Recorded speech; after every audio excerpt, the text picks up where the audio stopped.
ভাই আমরা ৪০ জন আছি বিমানে, সবাই রেডি আছে এবং সিআইডি ভাই আমাদেরকে সবাইকে দেশে পাঠাই দিয়েছে।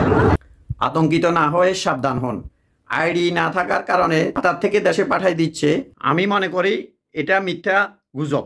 এটা বলেন যে এগ্রিমেন্ট না থাকার কারণে আপনাদেরকে দেশে পাঠাই দিচ্ছে। কেন পাঠাচ্ছে এটা কেউ বলতেছে না। আসলে এখানে মূল কারণ হলো যে আপনি যে কোম্পানিতে আসছেন ওই কোম্পানিতে কাজ না করে অন্য কোম্পানিতে কাজ করতে হলে একটা এগ্রিমেন্ট লাগে। তারা এগ্রিমেন্ট ছাড়া অন্য কোম্পানিতে কাজ করতেছেন, এমত অবস্থায় পুলিশ যদি ধরতে পারে আপনাকে অবশ্যই দেশে পাঠিয়ে দিবে, কারণ এটি কাতারের আইন লঙ্ঘন।